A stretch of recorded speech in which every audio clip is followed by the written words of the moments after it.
Maayong adlaw kanyang tanan mga ka-dear friends. Kininaw sa inyong ubos nga lagad nga si Papa Joe. Karong adlaw, lain na sad nga istorya ang tagaan ta kinabuhi diri sa tuang YouTube channel, ang Dear Papa Joe Stories. And by the way, kung wala pa mo maka-subscribe, please subscribe and click the notification button ug i-appeal na lang pod ang katabi with Ate Gems.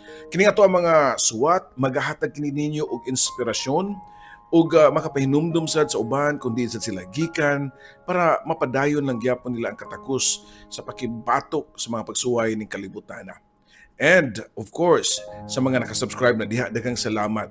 And again, no, gi-invite nato ang mga bagulang nagtan-aw pero wa pa makasubscribe kay dako kay katabang ang inyong pag-subscribe para mas mapalambo pa nato ug mapadugay pa nato ang mga content nga sama niini nga makahatag nato og inspirasyon. Labi na karon sa tuang suwat nga pinada sa usa ka OFW, usa ka confession sa tuang OFW nga igsuon. O kamo, kung ginana sa mga mopada sa inyong suwat, ipadala ka na sa Papa Joe Cebu or papajoesuperb@gmail.com para makuha gyud niyo ang complete nga address. I-check niyo ang video description na dito. I-copy-paste lang na o i-send na ninyo. Anyways, ay kabalaka kay kung doon na pa may pangutana or murag mubuo ra jud kayo ang inyong suwat, kay mo advice na sa admin ninyo kung unsaon ninyo pagsuwat. Kami na say mugian ninyo ingana mo na nga ay kabalaka. So dito maglangay og aniya na ang suwat nga pinada sa tuang channel, ang Dear Papa Joe Stories.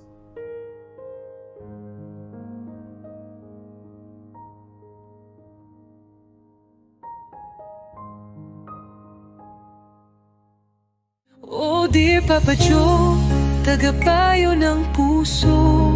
Sa bawat kwento, ikaw ang sandalan ko.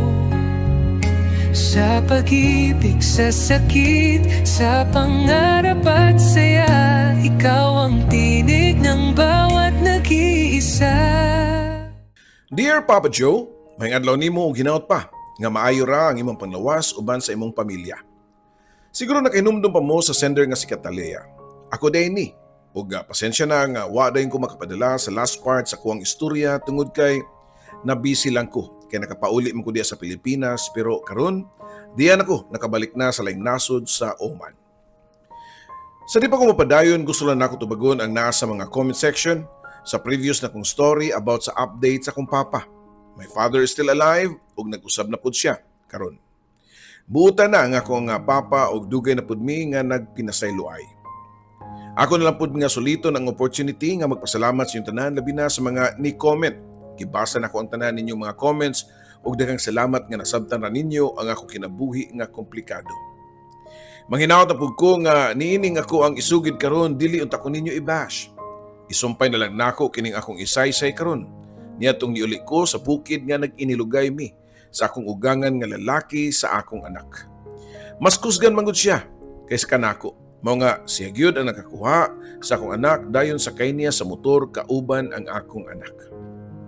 Di na ako makaapas sa motor nga gikargahan sa akong anak Papa Joe. Mao nga igo na lang ko sa paghilak. Nipauli ko sa mua nga magulanon pero padayon lang gihapon sa pakigbugno sa kalisod sa kinabuhi. Nagtrabaho gyapon ko sa paghurnal sa mga basakan. Mura na kog single kay nag-inusaran na lang ko pirmi. Wa madugay, nakaamgo ko ug nakaamigo sad ko og security guard nga na-assign sa usa ka government sector kundi ang akong papa nagtrabaho pod isip caretaker didto. Maguwang siya na kong edad pero ulitaw. Siya mo'y nahimo na kong sumbungan sa kuang mga hinanakit ug bisan ug wa ko nangayo niya pero mohatag siya nako sa akong mga needs. Wa madugay nagkauyab duha og didto napuno ko sa mga chismis sa mga silingan. Daghan ang nibatikos nako kay minyo nako pero nipatol ko og laing lalaki. Ila kong gitamay, bisan kibaw na sila nga wa na ko ibana kay dugay nang nibiya nako. Kung nakinumdum mo nga giuli ko niya sa akong mga ginikanan, ug sukad niadto wa na mi magkita pag-usap. Supak ang akong pamilya sa relasyon namo sa security guard mo to nga nagtago-tago lami para wa nay daghang istorya Papa Joe. Niadtong mga higayuna, magulian gyapon ko sa mambalay sa akong ginikanan. Ug dito na ko na-realize nga lisod gyapon kain mi. Ang among balay nga Tu kung mag-uwan, tagpi-tagpi ang bungbong unya hapit na nga nihapa sa yuta. Magkaon na may bugas nga sinilhig sa kumpapa sa budiga sa bugasan nga iyahang gitrabahuan. Pero sa manok unta to Papa Joe, pero kami na ni kaon nga mga tao. Di na ko maantos nga maglantaw sa kong pamilya nga nagkalisod-lisod. Gusto na ko silang tabangan. Mauto nga nakaunaon ako nga mobalik sa abroad, pero ang problema kay wa ko'y kwarta nga magamit para sa mga requirements o pliti-pliti sa panahon sa ako ang pag-apply. Nitipon ko sa security guard nga buutan kaayo ug mao'y nag-provide sa akong mga needs. Pero dito mi namuyo sa laing dapit kay mahadlok mi nga basin na ay makasulsol sa kumbana kay kasado raba mi Papa Joe. Nagtipon mi sa security guard bisan nagsuko kaayo ang iyang side ug akong side. Niya mga panahuna nagsugod na ko pang-apply para abroad para na ako'y para sulbad sa amo ang kalisod. Giprinda ni Ron ang iyang ATM para maibayad sa akong pagpang-apply. Fast forward, nakalarga ko sa Dubai. Ray na sa Dubai ang akong amo, mao nga okay kayo ang akong kahimtang silang palasyo kay daghan mami nga mga Pinay nga nakatrabaho isip katabang dito, mao nga dili bugbog sa trabaho. Kay personal maid man mi sa Rayna. Dili kayo dako ang sweldo pero bawi kayo sa pocket money. Unya kung mag out of the country or mo biyahe siya, iyaming dalhon. Tanan ang sweldo ug pocket money kay ako gyud ang gipundar ug nakapalit og yuta sa akong mama. Nagsuporta ko sa akong mga igsuon nga nag-eskwela. Bisan pa man wa na ako nga akong anak pero kada buwan gihapon ko magpadala niya. Pero dili kwarta kay natagam na ko nga kwarta akong ipadala unya gigamit ra sa iyang iyaan. Wa sa akong anak. Usahay ang bawon sa bata sa teacher na lang niya. Nako ihatag kay mao lagi na. Kung sa iyang iyaan or lola, di maadto sa akong anak. Groceries o mga gamit, bugas o guban pa ang akong ipadala sa akong anak. About kang Ron, nga akong ka-live-in, buhong po siya. Nagpundar pud ming duha. Gilukat nako ang ilang basakan o kaminetag iya. Okay na ang iyahang kahimtang Papa Joe. Pero nakaingon gyud ko nga basta kwarta na ganing hisgutan, init yun. Kay si Ron, nisugod na po og binuang. Nahimo na noon ko nga gatasan sa iyang pamilya. Ipaagi niya nga siya mo'y nanginahanglan. Ug moingon nga ikapital niya og negosyo. So ako pod nga ganahan nga magka-business mi, magpadala pug ko niya og kwarta dayon. Pero naglibog ko kay bisan og lisensya wa siya ikabayad ari mangayo nako nga magsige na magpadala niya. Mao di ay. Kaya nga ang kwarta iya day gipusta sa sabong. In short, ni abuso na gyud sad siya. Dili parte lang sa kwarta, kundi apil na pud sa mong relasyon nga nahimo ni siyang super kasiloso. Ang tao nga sige duda mao di ay ang nagbuhat.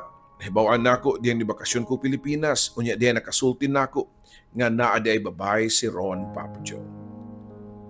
Paguli nako Papa Joe, diha pud nako nahibaw-an ang kamaot sa iyang batasan. Kay ultimo akong pamilya nga mangayo og bugas nga abot sa basakan nga ako'y naglukat kay di naman noon niya hatagan. Naginakog na si Ron og nakalimot nga ako ang nagpundar niya to. Human sa kong bakasyon, nibalik og Dubai. Nagubot kayo nga akong utok. Wa ko'y peace of mind. Pagabot na ako sa Dubai, gipunan pagyud sa akong mga kauban nga mag-ihay lang og sip-sip sa mong amo. Diri sa abroad, usahay, ang mupahamak nimo kay mga kapwa rasad nga mga Pinoy. Mo na hinungdan nga wa ko magdugay sa kong amo sa Dubai kay usa kay gayon niya to gipakuyo ko niya sa London. Gipasinginlan ko niya nga nangawat sa iyang pair of jewelry. Wa ko makasabot nga nung ingon adto ang netabo nga sobra man ko kaamping nga di makasala. Kinakibaw ko sa ilahang balaod. Royal blood siya. Asawa siya sa presidente sa Dubai. Ingon ana lang yun siguro ang ako kung matripan ka sa powerful nga mga tao, Papa Joe. Tuig kato nga 2010, dihang murag salida sa TV ang akong eksena sa Dubai Airport. Gieskortan ko duha ka patrol car o mga pulis sa airport, kundiin murag kog kriminal. Nagsuot pa kog uniform. Wa ko'y nadalang gamit, ang ako rang maleta nga gigamit sa London. Dito sa airport, gibungkag nila ang maleta pero wa sila nakita nga jewelry. Wa ko'y nadalang gamit kay gidritso na kong lagda sa airport. Ang akong mga gamit naa sa akong kwarto sa balay sa among amo. Hasta ang duha ka jumbo box nga dunay sud nga para package unta to sa akong family, wa na ako madala. Nauwaw kay ko sa mga tao. At the same time, naluoy ko sa akong kaugalingon ug nakapangutana nga nganong nahitabo man to nako. Mga usa ka adlaw pa ko sa airport kay nagpaabot ko sa akong flight pauli sa Pilipinas. Usa ka adlaw na pud ko nga way kaon ug way inom og tubig. Uhaw ug gutom. Mo na akong gibati niadtong higayuna ug may na lang kay dihay naluoy nako nga usa ka Indonesian ug gipalitan ko niyang pagkaon ug tubig. Pag-uli sa princess, anak sa Rayna, nangita nako ang mga prinsesa. Paghibaw sa mga prinsesa, nga gipadeport ko siyang mama, nasuko siya siyang mama. Kaya ang alahas di ay, nga iyang gipasangil nako, nga akong gikawat, gihatag man di ay niya sa iyahang apo. Gipakuha ko sa prinsesa sa airport. Nagpadala siyang tao nga mukuha nako. Bisag kinsa na lang ang iyang gipadala para mo convince nako nga pabalikon ko. Pero wala ko mabalik. Kay maupod na ang advice sa pinaka-manager sa airport. Ug ang akong mama pod ningon nga di na ko pabalikon para sa ko ang safety. Nakauli na ko Pilipinas and luckily gipadadaan ko kwarta sa prinsesa unya nag-message po siya nako nga kung gusto pa ko mobalik. Mo-chat lang ko niya kay andam ra siya nga modawat nako. Balik sa una na po akong kahimtang sa Pilipinas. Nakunauna pa ko nga dili na gyud siguro mawa ang kapait ug kalisod sa akong kinabuhi. Ako na nangunay og trabaho sa mambasakan. Pero si Ron, lahi na kay batasan. Di na siya pareho sa una niadtong bago pa mi nga nagkaila. Lisod lang gihapon ang kinabuhi mo nga nibalik og abroad. And this time, ug katong mapanahona sa Qatar na pud ko ang nasod nga ako ang gitrabahoan. Sa Qatar lain na pud ang akong amo. Murag wa na gyud kahumanan ning pag-antos nako kay nakaamo pud kog terror nga usa ka Egyptian. Puwerte ka daw og di mi pakanon mo nga maningkamot kog panguha og mga pagkaon like vegetable o fruits nga ilabay sa mga supermarkets nga duol sa mua para makakaon ko. Sipyat gamay, kalta sweldo. Saya na ko nakuha kining mga barikos sa akong legs kay 6 to 11 sa gabi. Di gyud pwede mo lingkod or mo pahuway. Unya ang day off kay half day. Unya tagsa ra kay ko niya pa di offon Papa Joe. Giantos lang gito nako. Kinamang ko'y manghod nga gipaskwela og college pero pag human nagminyo ra sa dayon. Abi na kog nana ko'y katabang para mahawas mi sa kalisod. Pero wa man gihapon kay naminyo man gud ang akong igsuon nga akong gipaeskwela. Samtang si Ron kay siloso gihapon kaayo. Kanang selos nga wa sa lugar. Gusto niya nga kada tawag niya matubag dayon nako. Bisan og napa ang akong amo. Stress na kay ko permi niya. Kapoy pa kayo ko. Awayon pa ko pirmi. Wala ko makaantos Papa Joe nakigbuwag ko kang Ron. Human mi nagbuwag, nahibawan nako nga buntis na sabdi ay ang iyang uyab. Siya, ang kasigig duda, iya hading binuhatan. Giabusahan lang pod niya ang akong kabuutan. Buutan ra kay ko. Or maybe wag ko'y swerte sa gugma. Padayon ko nagsakripisyo sa Qatar bisan pa sa batasan sa kong amo. May gani kay mga buutan niya mga anak o hinatagan ko nila kwarta para makapalit kong pagkaon. Pero dili pod permi. Sa abroad, kung di ka mo diskarte, di gyud ka mo survive. Nagyan na nako ang isud pa ka o isud ang pan sa bulsa o niya dali-dalion og kaon kay kanang para way makakita. Para lang yun makalabang ka sa gutom. Nagyan po na nako nga makiglambigit og sugar daddy para maluwas kay kung maghulat ko sa sweldo mapas mo ko kay tagdugay gyud kayo mo sweldo ang among amo. Pero bisan unsa ka mangtas akong amo nakasurvive gyapon ko og 6 years. 6 years ko nag-anto sa Qatar kay akong gihulat nga makagraduate ang akong manghod sa iyang kurso nga midwifery. Mao nay rason nga sige ko renew nagagwanta nga way uli-uli kay di ko gusto nga maundang ang akong manghod. Year 2015 gidala ko sa anak sa kong amo from Qatar to Oman. Dalaga kini siya. Unya adto siya ma-assign sa Oman isip usa ka biologist sa inila nga kompanya sa petroleum. Ang akong trabaho sa Oman kay magatiman niya ug sa iyang mga pets nga mga cats and dogs. Dako na akong kalipay kasi katapusan makalingkawas na ko sa iyahang mga ginikanan. Tuod man, naabot na ko sa Oman. Ganahan kay ko sa lugar nga among gipuy-an kay nindot gyud kaayo. Naka-landscape, nindot kay view, ug nindot kaayo ang mga tanom, mga buwak, ug labaw sa tanan buutan kaayo ang mga Omani. Para nako, friendly kayo sila. Di na pod kaayo ko hago sa kung among dalaga. Kay gamay ra kayong balay. Unya, pets ra ang ako timanon. Unya, maglimpyo sa balay. Pero wa kay ko'y day off. Kay magsige maglakaw ang mong amo pero okay ra. Kay di man ko hago ug mostly ako ra usa sa balay kauban ang mga pets. Usa ka adlaw niadto nakipag-communicate nako ang kani kauban akong trabaho sa palasyo sa Dubai. Kay naapod siya sa Oman. Kay gideport po di ay siya. Nagsabot mi nga magkita unya siya ang muadto sa balay sa akong amo. Katalia, padung ako diya sa inyo ha. Magkuita man laag ta ha. Matod pa ni Amparo. Ako pod nga way laglaag, naghandom sa ko nga makita sa outside world kay naar ko permisod sa balay. Sige Amparo, para makalaag na ko, wabi ako day off, may gani kay naa ka, naadadri akong amo karon. Niabot si Amparo, unya iya kong gihapit, dayon nagkuyog mi nga nanuroy bisan asa. Gi-invite ko niya, ug kaon, ug inom sa mga barkada, ug iya kong gidala. Nabta na mig alas 11 sa gabi mo nga kinahanglan na siya mo pauli sa iyahang boarding house. Katalia, di na lang ta mag-taxi uy kay magpasundo lang ta sa akong friend diri kay mangita biya tug uyab. Uy, Amparo, klaruhan na diya ha. Basin asa ta dalhon anay mong friend ha. Gabi na biya. Ay kabala ka lagi buutan to si Adnan. Tubag pa ni Amparo. Ug tuod man niabot si Adnan, unya iya ming gihatod sa boarding house ni Amparo, Papa Joe. Gipelay lami ni Amparo sa iyang friend. Iya kong giingnan nga sa dili pa ko munaog sa iyang sakinan, mangayo siya og akong personal nga number. Just contact my friend Amparo. Matod ko pa niya. Pero ni-insist gid siya nga gusto niya nga akong number nga pangayoon. Para madali, ako lang gihatag akong number ni Adnan.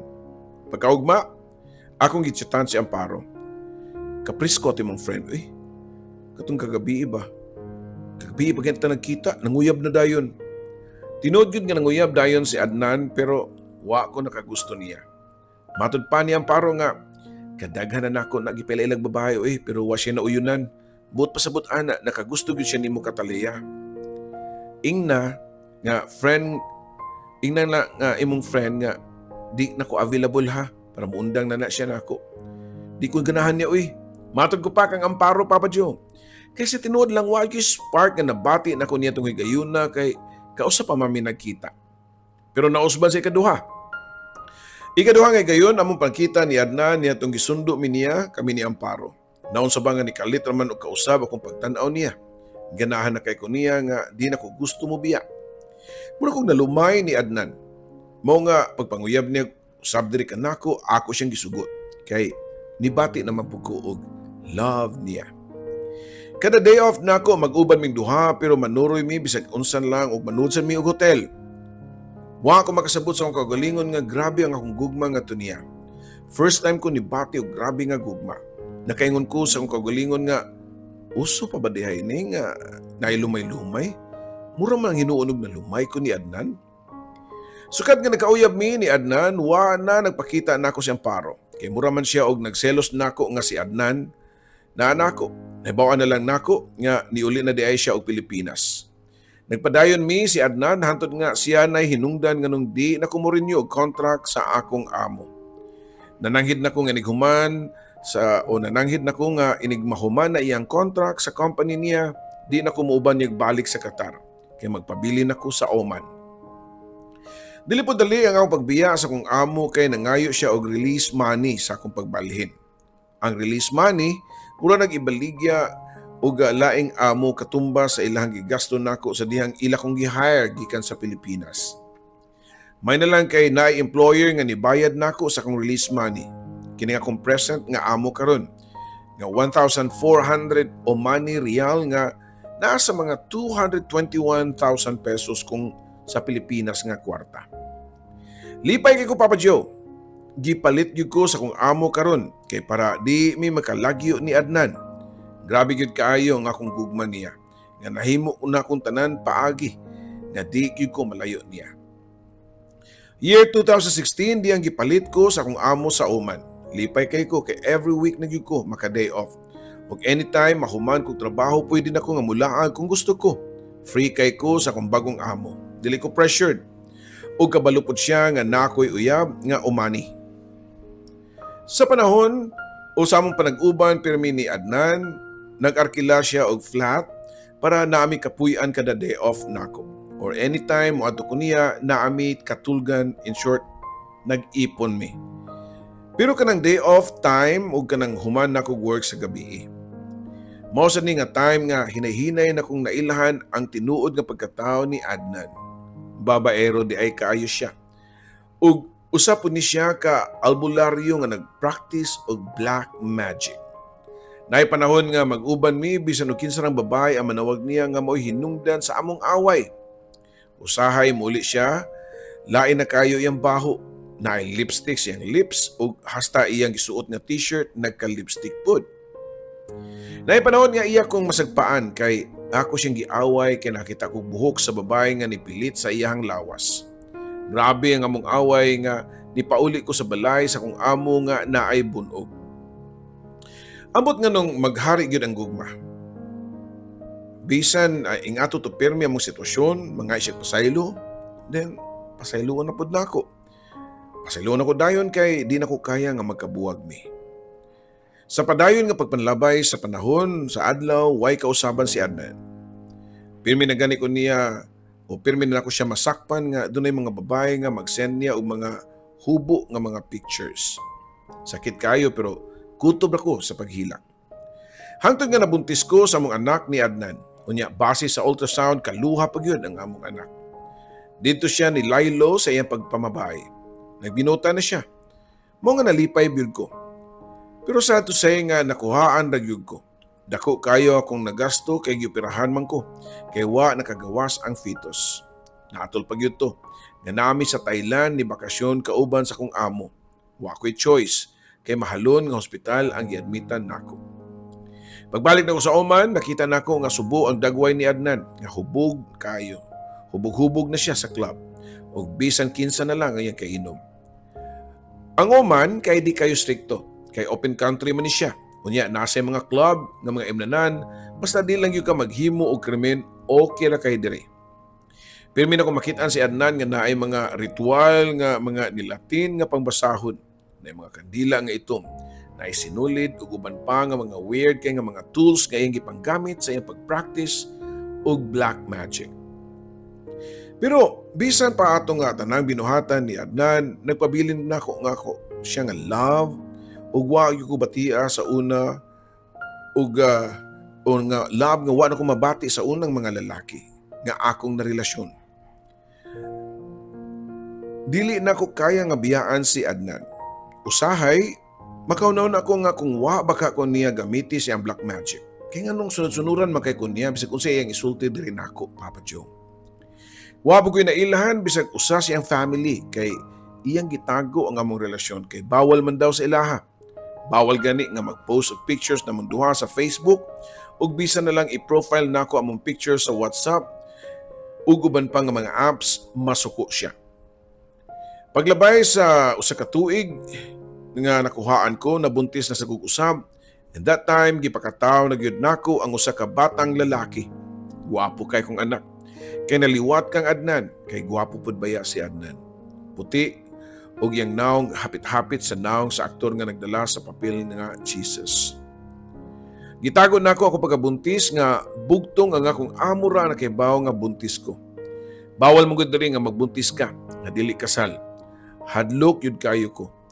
Hadlo ko nga mapriso, kay mapriso baya ka kung may bawaan nga buntis unya di kasal. May na lang kay nisabot akong amo.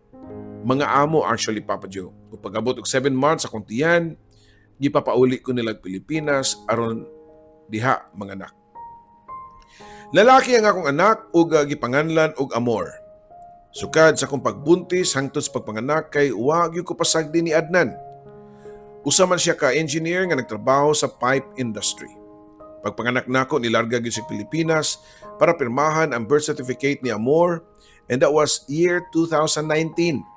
Pinangga ni Adnan ang baby ug suportado gud niya pirmi.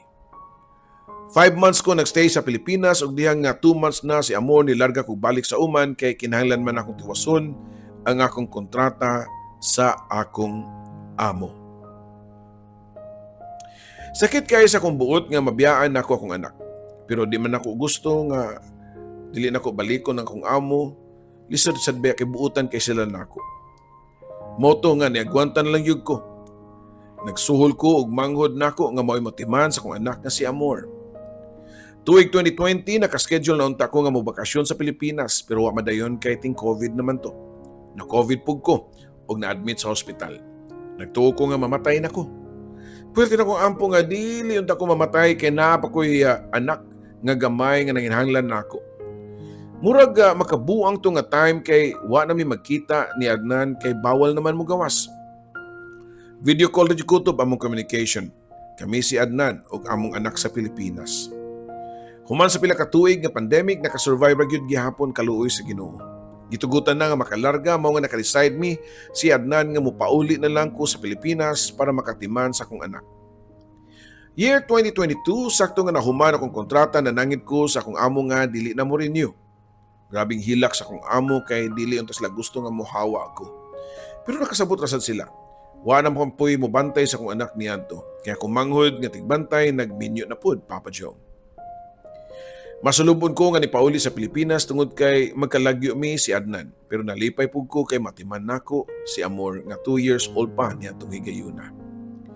Nganong di man yun ako mabuo nga akong pamilya.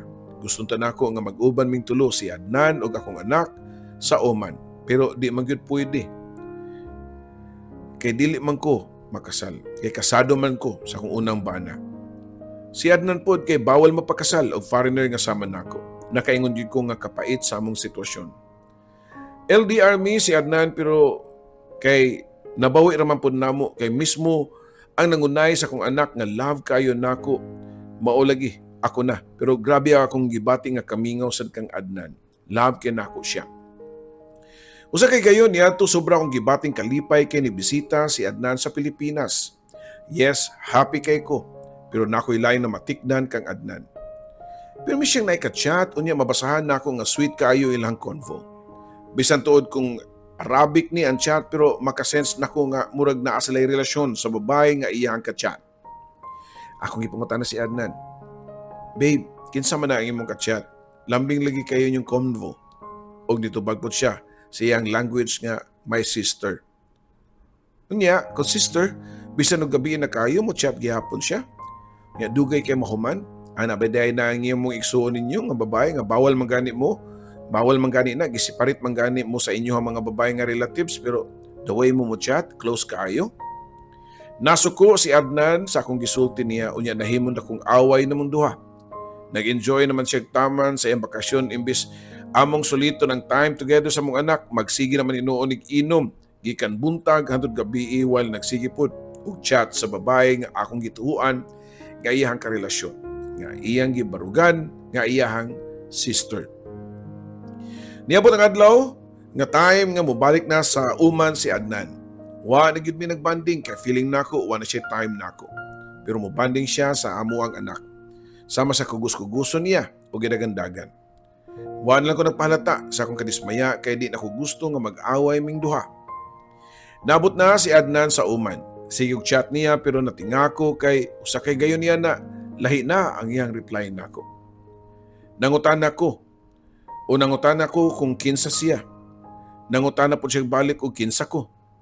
I-translate lang nako ang conversation sa babae, Papa Joe ha, kay lahi na ang ni-reply nako. Kinsa ka? Pangutan na pa nako niya. Uyab mi ni Adnan, tubag pa sa babae. Ka-live-in man ako si Adnan, matod ko pa. Ka-live-in nimo? Di ko mutuo kay dugay na mi ni Adnan. 2 years na mi og kay baw ko nga wa siya ka live-in tubag pa sa mong babae. Mura ko nahugno sa akong nahibaw-an. Ako ninomduman nga dihay mga higayon nga mag-video call mi si Adnan unya makita na ako sa likod nga adunay bag sa babae. Human sa chat namo sa babae ni chat si Adnan nako ningon nga joke ra to babe oy, ako ra to nagbinuang og chat nimo. Nagpa-pretend ko nga babae. Di na kumutuon niya. Kay kibaw ko siyang style, siyang pag-chat nako. Naghilak na kong tama niya to, o dito na ko na-realize nga gibinuangan ra ko niya. Pero bisan og klaro na kayo ang iyang gibuhat, padayon lang gihapon ko. Tungod kay dako ang akong gugma niya. Pero niabot gyud ang higayon nga si Adnan na ang nakipagbuwag nako. Matod pa niya nga, Katalia, magbuwag na ta. Pero friends lang gihapon ta kay naaman tay anak. Naman ko yung nakitaan nga laing babae diri. Ni protesta pa unta ko kang Adnan nga sa iyang gibuhat kay unfair kayo para sa kuha. Sa akong side, pero wala ko'y mahimo. Kundi kung wanay gusto nako ang lalaki. Bisan sakit, pero naningkamot ko nga maka-move on. Total, kada buwan man pud siya magpadaog kwarta para sa mga anak. Moto ang nakapuhunan nako og negosyo sa lungsod. Gilingaw nako kung galingon sa negosyo hangtod nga nailailaw na pud nako ang laing lalaki nga mo'y nakapahupay sa akong loneliness. Wa pagiday ko nitagam sa mga kapakyasan sa gugma. Ang maong lalaki mo si June. Nahimo po siya na akong katabayayong sa akong negosyo kundi nag-branch out paminduha. Abi na ko okay na gyud to pero di pagyud ay gihapon. Usa ka adlaw di ay items nga gipangita sa customer nako nga tua sa laing branch kundi si June ang akong gipamanage. Nagsige na kog tawag sa branch pero way mo tubag. Mao nga ako na lang ang nag-drive para adtuon ang branch nga 15 minutos pa ang gilayon. Natinga ako pagabot nako kay half close ang tindahan. Sige na po kog tawag kang June pero di siya motubag.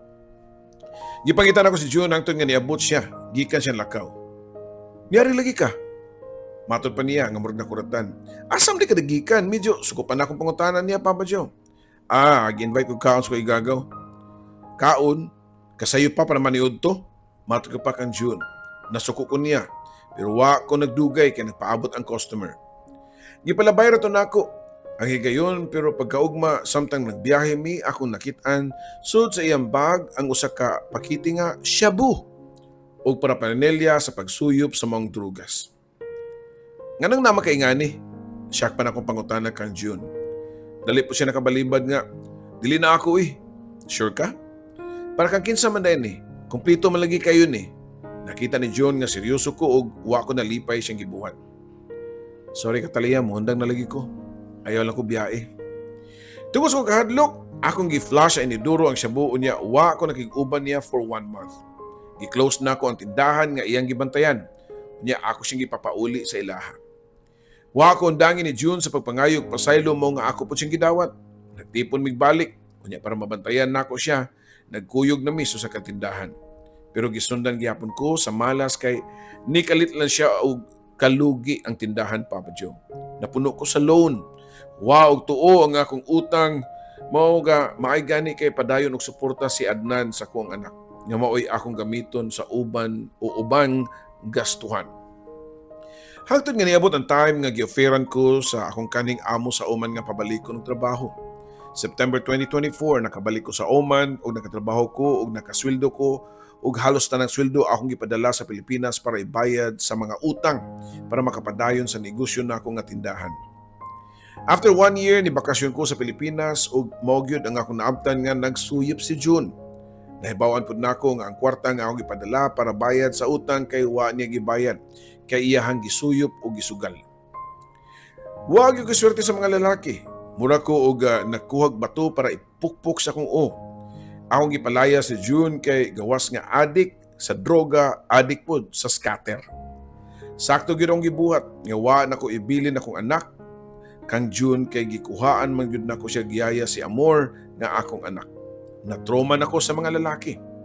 Nibalik og Oman, nagbayad gyapon ko sa akong mga utang pero sige na lang. Kay wa na ang adik nga maoy ni suyop sa akong kwarta. Ang akong ipadala adto na gyud mapunta sa saktong mga kamot. Puhon maimpas na ang tanan na akong utang. Nakatuon ako ng leksyon sa kinabuhi, Papa Joe.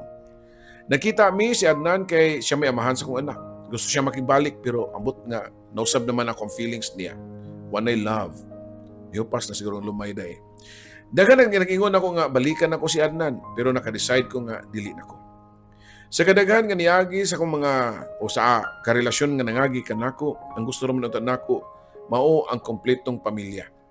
Na ako'y maulian o kasumbungan sa akong problema ug mga kasakit ug kakapoy sa adlaw-adlaw nga gimbuhaton. Pero dili gyud nako na swerte. Or basin wa pa na taw ang para sa kuha nga ikauban nako hangtod sa hangtod. Kumataw to purting maghura nimo. Diri na lang sa nasod daghang mga OFWs nga babae nga buwag sa bana. Mo na reality. Mostly domestic helper diri nag-solo parent. Sa kitunaon nga ikaw na gani ang nasa layo nakipag sa palaran sa way kasiguraduan nga seguridad dili pa safe. Napay uban nga ma-rape, kapoy ang trabaho, maltratuhon, dili pa kanon, murag iro. Kung kasab-an, unya samutan pagyud sa nahabiling pamilya des Pilipinas nga magbinuang pa ang ubang bana or magbisyo, iwaldas ang kwarta nga imong ipadala. Dili gyud lalim ang kinabuhi sa OFW. Muna nga dunay mga OFW nga mabuang o maghikog. Ang akong mensahe sa man ako nga DH sa Middle East ayaw mo pawalag paglaom. Pag-amping pirmi sa pangaliya sa Ginoo nga panalipdan sa kanunay.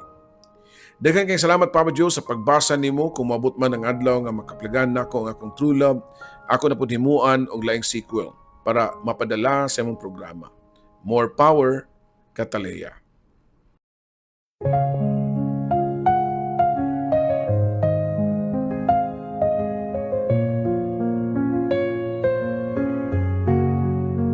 Sa bawat liham na aking sinulat, puno ng lungkot, saya at pangarap.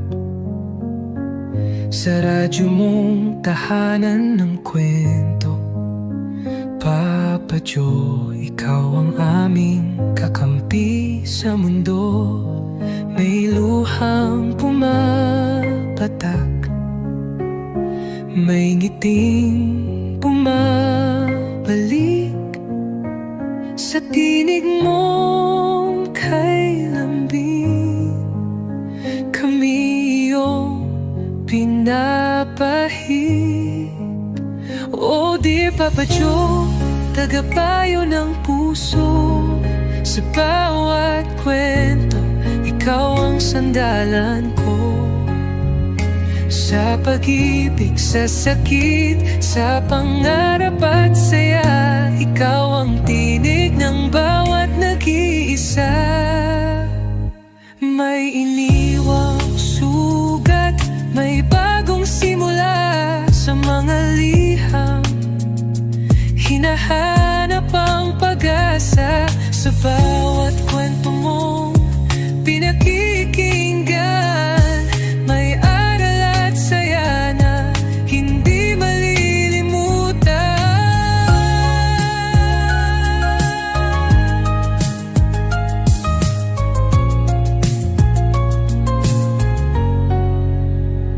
May iniwang sugat, may bagong simula sa mga liham. Hinahanap ang pag-asa sa bawat kwento mong pinakikinggan. May aral at saya na hindi malilimutan. May luhang pumapatak, may ngiting bumabalik sa tinig mong kay lambing. Kami iyong pinapahid. Oh dear Papa Joe, tagapayo ng puso. Sa bawat kwento, ikaw ang sandalan ko. Sa pag-ibig, sa sakit, sa pangarap at saya, ikaw ang tinig ng bawat nag-iisa.